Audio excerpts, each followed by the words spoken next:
The early modern period was a moment that was deeply concerned with the stuff and composition of the world.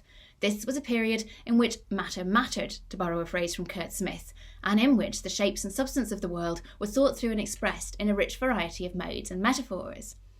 So this paper takes one of those metaphors for matter and tracks it through a range of instantiations to show how natural philosophical speculation went hand in hand with the natural philosophical concern for the shape and substance of the world. But crucially, I also want to show how important metaphor was for thinking about writing and the operations of thought. I want to argue that both thought and writing were conceived of in peculiarly substantial ways. Unlike today, where science understands and delves into the world, and literature might at best describe it, this was a moment at which writing of all forms was understood as being capable of digging into and manipulating substance, and of transforming it. The trope of a mother bear licking her cubs into shape is surprisingly commonplace across the writings of the English Renaissance and even further afield. It's a natural historical observation and it dates back to Pliny. At the first, says Pliny, they, that is bear cubs, seemed to be a lump of white flesh without all form, little bigger than ratons, without eyes and wanting hair. Only there is some show and appearance of claws that put forth. This rude lump, with licking they fashioned by little and little into some shape, and nothing is more rare to be seen in the world than a she-bear bringing forth her young. It's part of a larger interest of thinking about the ways in which life comes into being, and I suppose about questions of nurture and the role that parents play in bringing their offspring into the world.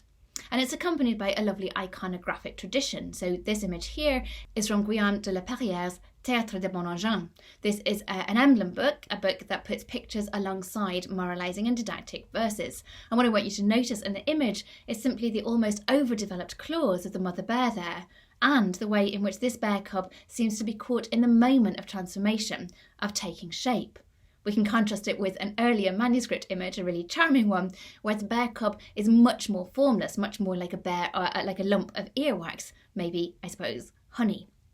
Now, there were lots of debates about whether the bear cub really did bring lumps of flesh into the world or not, and I could give you lots and lots of examples, but I'll just go with one for now, and that's taken from Thomas Brown's Pseudodoxia Epidemica of 1646.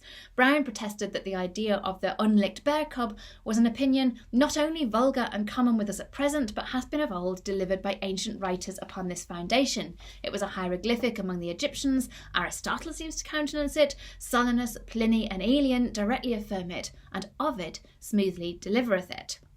And we'll go back to Ovid just very shortly.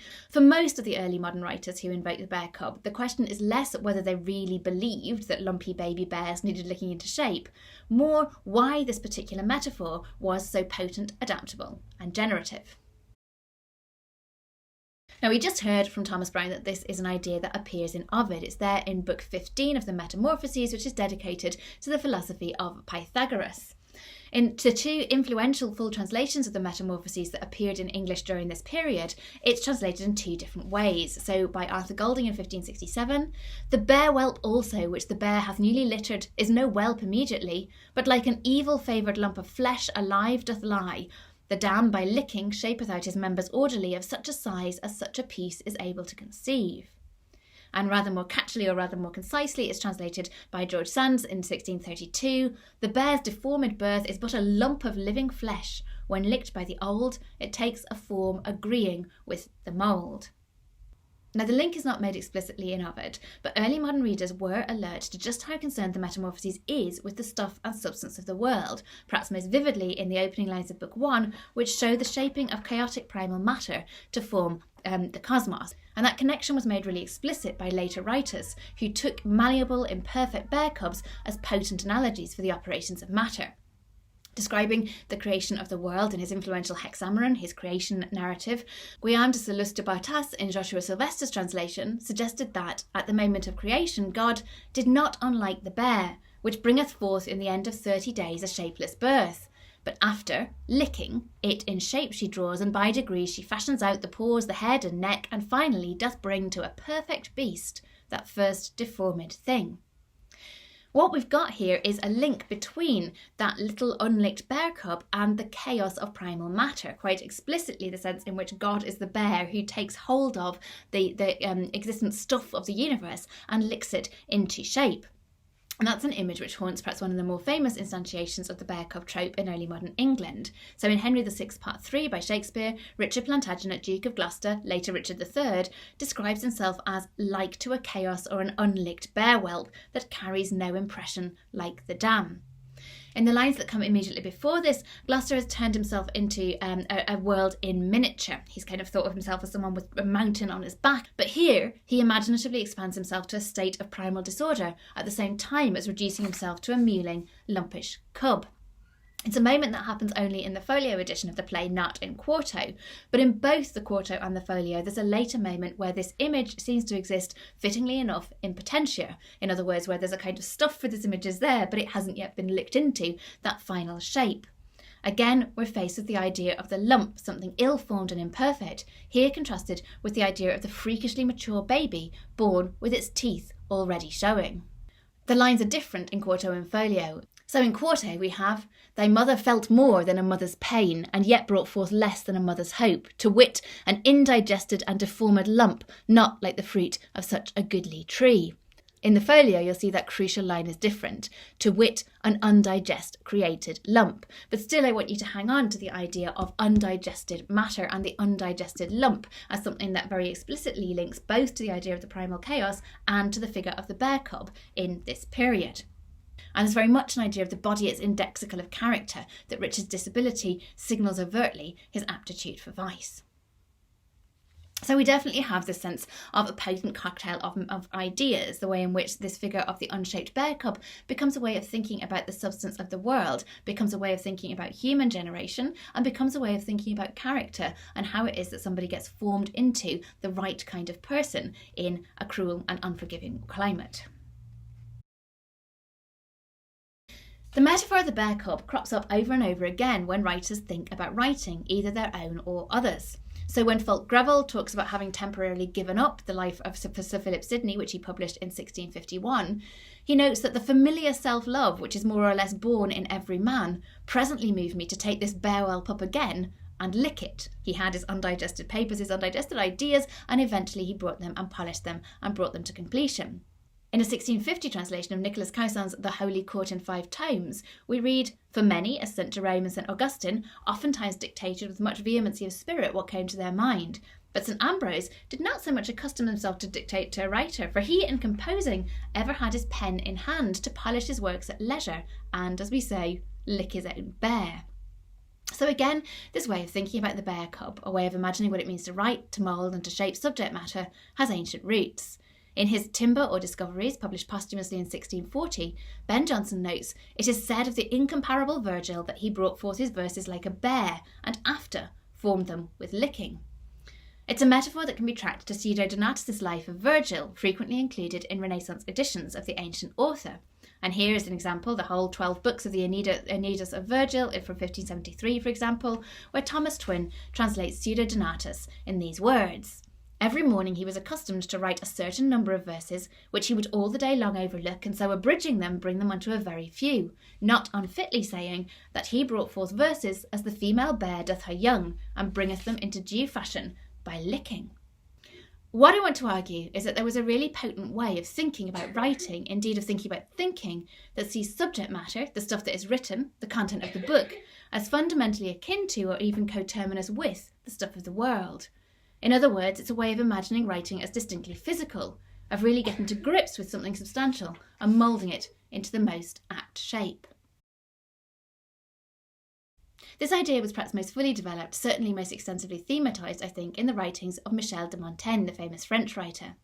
Montaigne's metaphors of a writing are relentlessly physical. "What my strength cannot discover," he says, "I cease not to sound and try, and in handling and kneading this new matter, and with removing and chafing it, I open some facility for him that shall follow me." In Fleurier's famous translation, the emphasis upon matter is intensified. The word matter or matière, frequent in Montaigne, occurs more than twice as often in Fleurier's rendering. Montaigne's stuff must be substantial, he insists. "My workmanship addeth no grace to the matter, and that's the reason I must have it strong, with good holdfast and shining of itself." The physicality that Montaigne sees everywhere in writing extends to the operations of thought. So in the famous Apology for Raymond Sebon, he argues that our reason and human discourse is as the lumpish and barren matter, and the grace of God is the form thereof. paralleling the faculty of reason with the matter of the primal chaos. Without the shaping form of divine illumination, pagan thinkers were necessarily, says Montaigne, limited.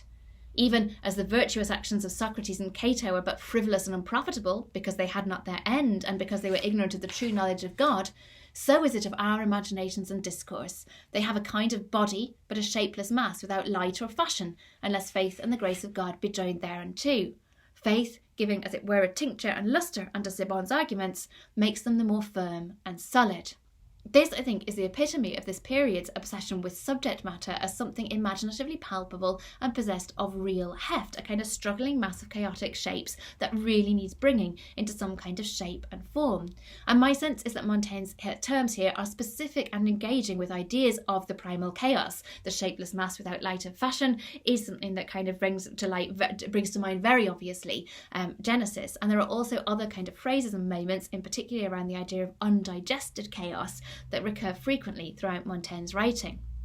And the concept of ideas as chaotic matter recurs in Montaigne's Of the Institution and Education of Children.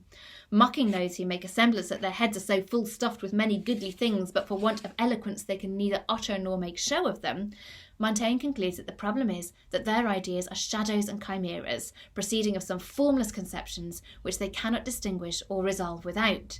Those stammering and imperfect speakers, Montaigne complains, do but lick that imperfect and shapeless lump of matter. No mention here of bear cubs, but for Montaigne's reader, as for us by the end of this paper, this is a moment that must surely have activated, which have brought to mind the whole complex of associations and possibilities that I've charted in this paper. Plutarch, Ovid, Virgil, the formation of the world from chaos, the manipulations of the writing process, as well as the peculiar, particular, specific and delightful detail of a lumpish little bear cub being licked into shape by a maternal tongue. It's an image to which Montaigne returns again in the Apology. Sciences and arts, he argues, are not cast in a mould, but rather by little and little, formed and shaped by often handling and polishing them over, even as bears fashion their young whelps by often licking them.